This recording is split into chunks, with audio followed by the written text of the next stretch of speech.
ndagira ngo wumve ikintu kimwe kigomba kugusubizamo imbaraga kabone n'ubwo ibintu byose wumva ushaka kubireka, ariko ndagira ngo nkubwire iki kintu.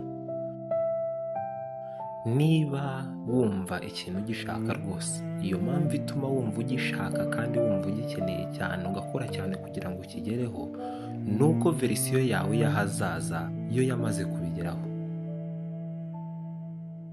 Ntucike intege rero, ntuzigere na rimwe umanika amaboko.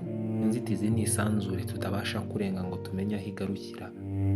Ndakumenyesha yuko ibyo ukora byose, icyo ugomba gukora ni ugukomeza ugakora, wabikunda utabikunda, gusa ahazaza haragutegereje ko verisiyo yawe y'ahazaza rwose yamaze kugera ku cyo ushaka kugeraho.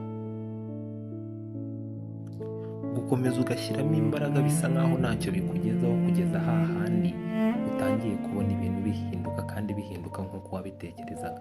Benshi bazaguseka, benshi bazumva bidashoboka, gusa ntuzacike intege, ukomeze ukore, ukomeze ukomere. Ndakwizeza ko hamwe n'Imana n'isengesho byose bizagenda neza. Niba udukurikira uri umunyamahirwe, kandi niba utadukurikira ushobora kutazongera kutubona ukundi. Njye wumvaga nitwa King Video.